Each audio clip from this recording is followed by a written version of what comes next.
할렐루야. 하나님의 은혜와 사랑이 오늘 우리 산도교회 모든 성도님들의 삶 가운데 넘치시길 간절히 축복합니다. 오늘 이 시간 우리 옆 사람에게 이렇게 인사하겠습니다. 하나님만 의지하는 인생이 됩시다. 아멘. 이 고백, 사랑과 이 귀한 믿음의 결단의 고백이 우리 산도교회 성도님 한 분 한 분 아름답게 이루어지는 역사가 나타나길 간절히 축복합니다. 오늘 본문은 자신의 여동생 다말을 겁탈한 암논을 죽이는 압살롬의 모습을 담고 있습니다. 이 압살롬의 모습을 오늘 이 사건을 통해서 이 다윗의 아들들에 대한 이 비극적인 사건을 통해서 우리가 하나님께서 우리에게 원하시고 또 바라시는 마음이 어떠한 것인지, 또한 그 관계 속에서 어떻게 보면 가까운 형제이고 가장 가까운 사이이지만 그 속에서 또 사탄은 우리를 어떻게 역사하고 또 우리가 어떻게 해결해야 되는지를 바라보면서 이 속에서도 우리가 하나님만을 믿고 의지하는 귀한 성도들이 될 수 있길 간절히 소망합니다. 말씀을 통해서 우리가 사람들의 관계 속에서 나타난 죄를 빨리 해결하고 우리가 의지할 분은 사람이 아니고 또 하나님뿐임을 알고 하나님만을 의지하며 모든 영광을 하나님께만 올려드리는 우리 믿음의 산도교회 성도님들 되시길 간절히 축복합니다. 압살롬은 암논이 그의 누이 다말을 욕되게 하였기 때문에 그를 미워했습니다. 그러니까 같은 형제이지만 어머니가 다른 아버지는 다윗이지만 어머니가 다른 왕자들이 있는 것이죠. 형제들이 있는 것이죠. 암논은 그래서 압살롬은 그의 누이, 그러니까 어머니가 같은 여동생이 있었는데 그 여동생을 형 암논이 그 다말을 범하게 된 사건이 일어나게 되었습니다. 그러나 암논에 대해 잘잘못을 그 누구도 말하지 않았습니다. 문제를 해결하기보다는 압살롬은 복수의 기회를 노렸습니다. 만 2년 후에 에브라임 곁 바알 하솔에서 압살롬이 양털을 깎는 행사가 있었습니다. 그러니까 압살롬이 그 다스리는 지역이 있었는데 거기에서 양털을 깎는 행사가 있었습니다. 양털을 깎는 것은 양을 한 해 동안 잘 키워서 양털을 많이 수확함을 즐기는 축제의 날인 것입니다. 압살롬은 이 날을 위해서 다윗 왕에게 나아가서 다윗 왕의 모든 아들들을 초청합니다. 그리고 아버지 다윗 왕에게도 양털 깎는 행사에 신하들과 함께 참석해 달라고 요청합니다.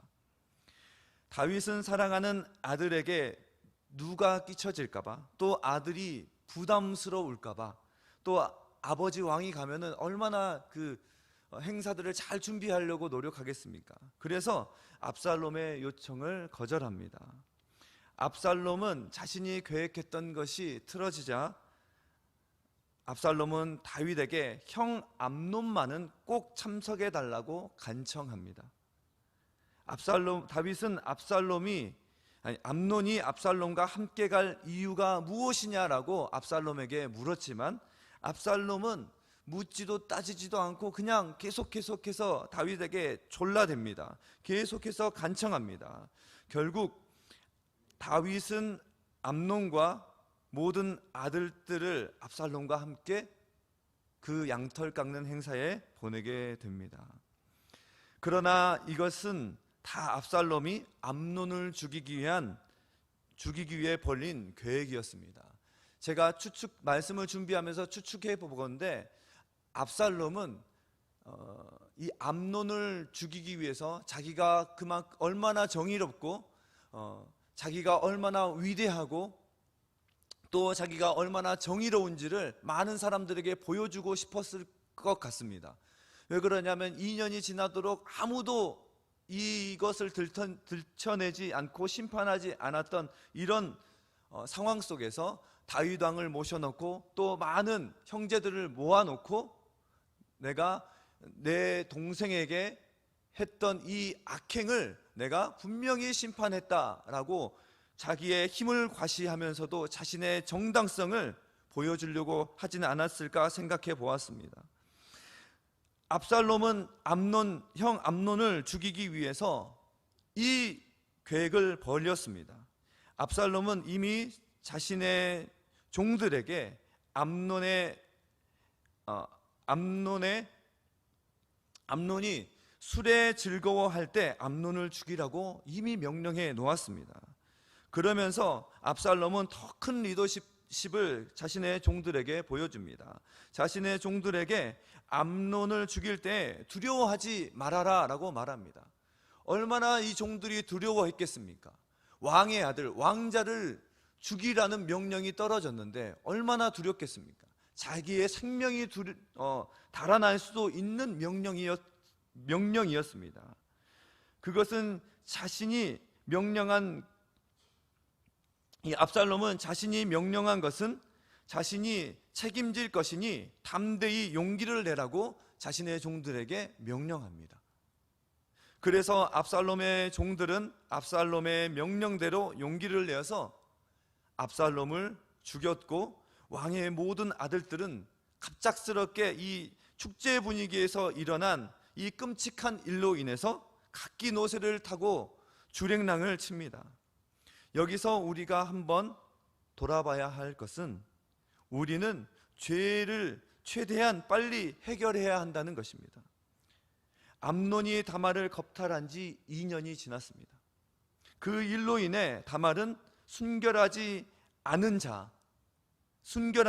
여인으로 낙인찍혔고, 결혼할 수 없는 상황 속에서 슬퍼하며 괴로움과 고통 속의 나날을 보내야 했습니다. 압살롬은 어떻습니까? 압살롬은 친동생 다말의 일로 인해서 늘 그 마음 가운데 평화가 없고 그 마음 가운데 선함을 품은 것이 아니라 늘 복수의 칼날을 품었습니다. 어떻게 하면 저 암논을 죽일까? 어떻게 하면 내 동생의 복수를 할까? 늘 악한 마음으로 그를 죽이려고 계획하며 살았습니다. 그리고 그 사건을 다윗도 알았습니다. 그런데 그 누구도 그 문제를 해결하려 하지 않았습니다. 암논이 먼저 사과를 하든지 아니면 다윗이 중재하여서 사과를 시키고, 이복 동생이지만 결혼을 시키든지 서로 간의 죄를 해결해야만 했습니다. 그런데 그 누구도 이 상황을 정리하려 하지 않았습니다. 결국 죄는 더 큰 죄를 만들어냈습니다. 압살롬은 복수를 계획했고 결국 압살롬은 죽음을 맞이하게 됐습니다. 다윗은 어떠했습니까? 왕자들의 죄를 알면서도 상당히 둔감한 모습을 보였습니다. 그가 이제 이전만큼 하나님을 바라보지 못하고 있다는 증거로까지 보입니다. 다윗이 왕이 되면서 그는 죄에 대해 둔감해지는 것을 볼 수 있습니다. 이전의 사건에 보면은 우리아의 아내 밧세바를 범한 것도 그렇고, 그로 인해서 그 밧세바를 범함으로 인해서 자신의 죄가 드러나니까 그 죄를 감추려고 그의 남편인 우리아를 죽인 것도 그렇습니다. 오늘 본문에도 아들의 잘못과 죄를 알고도 묵인하는 다윗은 하나님과 멀어지고 있고, 그로 인해서 죄의 문제에 둔감하여지고 죄들이 쌓여 결국 다윗 자신의 삶에 비극적인 일이 벌어지고 고통을 당하게 되는 모습을 볼 수 있습니다. 그렇다면 우리는 어떻게 해야 할까요? 우리의 삶 가운데, 우리의 인생 가운데 죄가 발견되고 죄가 나타나게 됐을 때 우리는 죄를 빨리 해결해야 합니다. 먼저는 자신의 죄를 깨달아 회개해야 합니다. 죄를 회개할 때에는 하나님께 자백할 뿐만 아니라 자신으로 인해서 피해받는 사람에게도 죄를 자백하고 용서를 구해야 합니다. 내가 잘못했노라고, 내가 실수했노라고, 다 내 잘못이라고 회개하고 용서를 구해야 합니다. 죄를 해결하지 않으면 그 죄로 인해서 더 큰 고통을 당하게 됩니다. 다윗의 가문은 죄를 해결할 시간이 2년이나 있었습니다. 2년의 시간이나 있었음에도 불구하고 방치하니 다윗은 사랑하는 아들 암논을 잃게 되지 않았습니까? 암논은 죄를 회개하지 않으니, 그 2년의 시간이 있었음에도 암논은 회개하지 않으니 자신의 생명을 잃게 되는 비극적인 인생을 맞이하게 됐습니다. 압살롬은 어떻습니까? 그 마음이 늘 복수와 원망으로 가득 찬 시간을 보냈고 결국에는 살인자가 되는 끔찍한 인생이 되지 않았습니까? 우리는 인생의 죄의 문제를 하나님께 가지고 나아가야 합니다. 먼저 하나님께 가지고 나와서 자기의 죄를 깨달아야 합니다. 하나님, 내가 이런 일을 행했습니까? 행했습니다. 하나님, 나의 이런 행동이 하나님 보시기에 어떠합니까? 하나님, 나의 이런 행동이 형제들에게, 지체들에게, 이웃에게 상처를 주진 않았습니까? 하나님, 우둔한 나는 알지 못하오니 하나님, 나의 죄가 있다면 깨닫게 하여 주옵소서. 하나님께 가지고 나아가야 합니다. 그리고 하나님께서 깨닫게 해주신 그 은혜로 내 죄가 드러났을 때 우리는 하나님 앞에 용서를 구해야 합니다. 회개해야 합니다. 하나님, 내가 잘못했습니다. 하나님, 나를 불쌍히 여겨 주시옵소서. 하나님, 다시는 그러한 길로 가지 않도록 하나님, 내가 철저하게 회개하고 주님, 나를 불쌍히 여겨 주옵소서. 먼저 하나님께 용서를 구해야 합니다. 그리고 나로 인해서 상처 입은 자들을 향해서 나아가서 내가 그때 잘못했노라고, 내가 그때 당신에게 상처를 주었노라고, 내가 그때 나의 명예와 나의 이익과 나의 명예가 실추될 것으로 인해서 내가 당신의 그 억울함을 눈 감고 지나갔노라고. 그러할 때 하나님께서는 우리의 인생 가운데 은총을 베풀어 주시고 하나님께서는 우리의 잘못을 덮어주시고 다시 하나님의 거룩한 은혜와 사랑으로 회복시켜 주십니다. 요한일서 1장 9절 말씀 우리 함께 읽겠습니다. 요한일서 1장 9절입니다. 시작. 만일 우리가 우리 죄를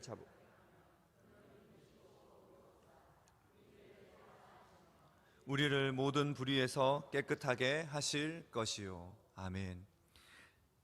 만일 우리가 우리의 죄를 하나님께 자복하면 그는 미쁘시고 의로우사 우리 죄를 사하시며 우리를 모든 불의에서 깨끗하게 하신다라고 우리 주님께서 말씀하십니다. 그 어떠한 죄도 하나님 앞에 용서받지 못할 죄가 없습니다. 오늘 우리의 마음 가운데 있는 모든 죄가 있다면 주님 앞에 털어놓으십시오. 주님 앞에 가지고 나아갈 때 미쁘시고 의로우신 주님께서 우리를 깨끗하게 하시고 정결하게 하시고 죄에 얽매인 우리의 마음 가운데 참 자유를 허락하여 주실 줄 믿습니다. 그러므로 우리는 죄를 빨리 해결하고 용서를 받고 죄로 인한 고통과 심판에서 벗어나는 인생을 살아가시는 우리 산돌교회 성도님들 되시길 간절히 축복합니다. 그리고 오늘 우리가 알아야 할 것은 우리가 의지할 분은 사람이 아니라 하나님뿐임을 알아야 하는 것입니다. 오직 아직 다윗의 아들들이 성에 복귀하지 못하고 길에 있을 때에 압살롬이 왕의 모든 아들을 죽이고 하나도 남기지 않았다라는 소문이 다윗의 귀에까지 들립니다. 다윗의 왕자들이 막 도망가고 있는데 그때 이미 다윗에게 소문이 들립니다. 모든 아들들이 그 양털 깎는 현장에서 죽임을 당했다고. 다윗 왕은 일어나서 자기의 옷을 찢고 땅에 엎드려 슬퍼하며 옵니다. 사무엘하 13장 30절 31절 말씀, 우리 두 절 말씀 함께 읽겠습니다. 시작. 그들이 길에 있을 때에 압살롬이 왕의 모든 아들들을 죽이고 하나도 남기지 아니하였다는 소문이 다윗에게 이르매 왕이 곧 일어나서 자기의 옷을 찢고 땅에 엎드렸고 모든 자도 다 옷을 찢고 모셔 선지라. 아멘. 사랑하는 성도 여러분, 이 소문이 들렸을 때 다윗의 심정이 어떠했겠습니까? 다윗의 심정이 어떠했겠습니까? 모든 인생이 무너지는 것 같지 않았겠습니까? 사랑하는 아들이 하나도 아닌 모든 아들들이 그 현장에서 처참하게 죽임을 당했다는 소식이 들었을 때 얼마나 섬뜩했겠습니까? 부모로서 자식들이 죽었다는, 자신이 먼저 앞세웠다는 소리만큼 섬뜩한 일은 없을 것입니다. 그때 다윗의 형 시므아의 아들 요나답, 이 요나답, 암몬에게 다말을 겁탈할 계획을 알려주었던 이 요나답이 말합니다.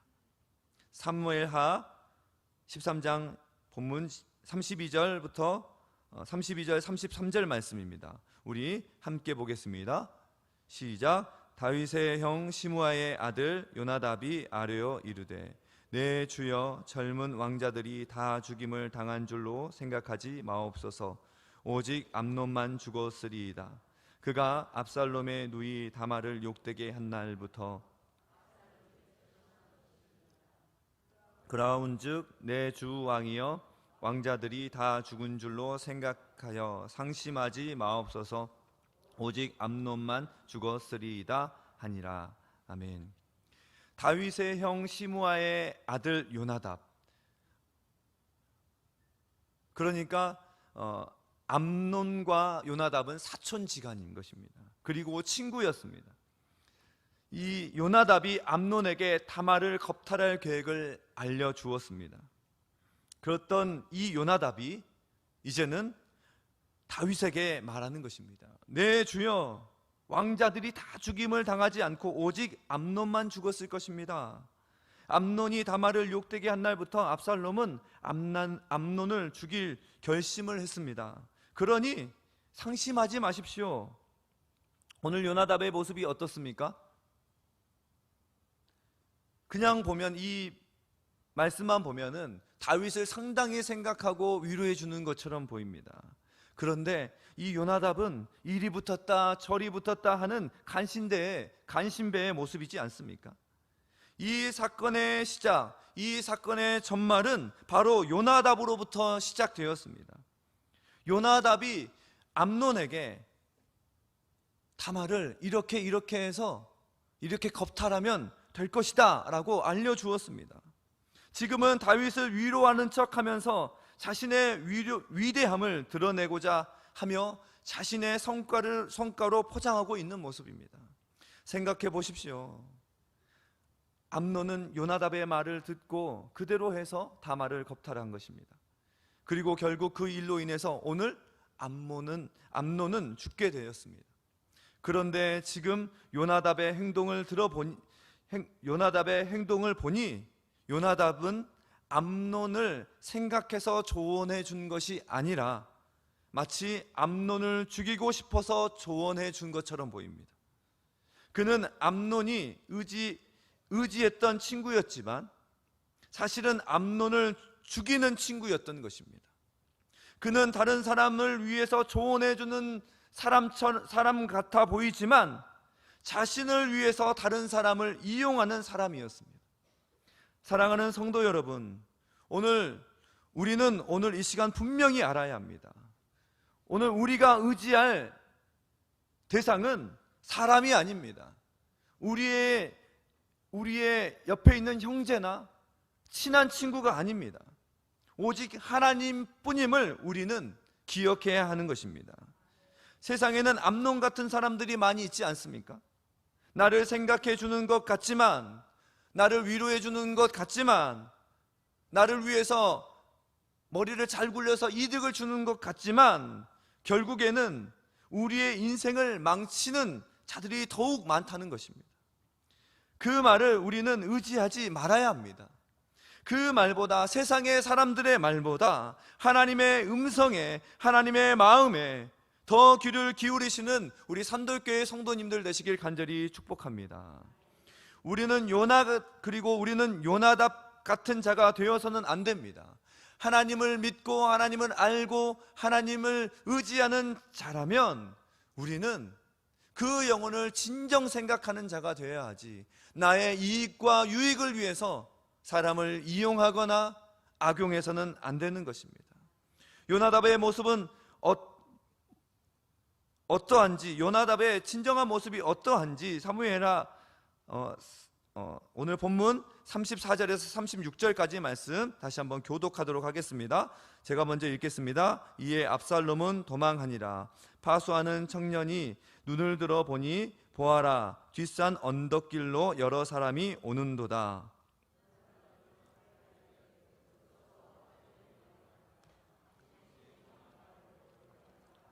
함께 보겠습니다.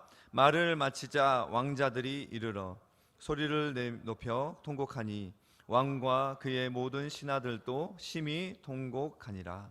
아멘. 암논을 죽인 압살롬은 도망가고 왕자들은 허겁지겁 성으로 들어오는 것을 보게 됩니다. 그때 요나답이 그 소식을 듣고 왕에게 말합니다. 뭐라고 말합니까? 왕이여 보소서, 왕자들이 오나이다. 당신의 종, 그러니까 요나답, 내가 말한 대로 됐습니다, 왕이여. 이처럼 요나답은 자신의 말이 맞다면서 신이 나서 왕에게 자신을 드러내기 바쁩니다. 반면 요나답이 말을 마치자 도착한 왕자들은 다윗 앞에서 어떠한 모습으로 있습니까? 암논의 죽음으로 인해서 소리 높여 통곡합니다. 다윗 왕과 그의 모든 신하들은 어떠한 모습을 취합니까? 그 소식을 듣고 모든 다윗 왕과 모든 신하들도 심히 통곡하며 울고 있습니다. 그런데 요나답은 다윗의 감정이나 슬픔 따위에는 전혀 관심이 없습니다. 친구 암논, 사촌지간이었던 암논의 죽음에도 관심이 없습니다. 그저 자신이 드러나기 바랄 뿐입니다. 왕이여 보소서, 내가 말한 대로 되지 않았습니까? 이것은 이기적인 한 인간의 모습의 단면을 보여주는 것입니다.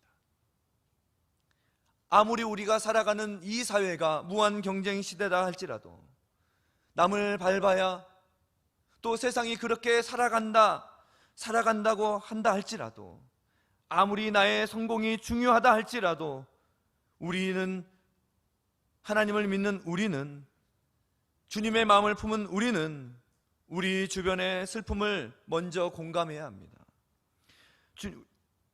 우리 주님께서 우리에게 오셔서 우리의 인생을 어루만져 주셨듯이 우리도 이웃의 아픔을 공감하고 위로함으로써 하나님의 따스한 마음을 전하는 자들이 되어야 할 것입니다.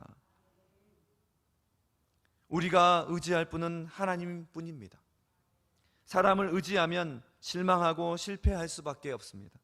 모든 사람들은 다 자신을 먼저 생각합니다. 그래서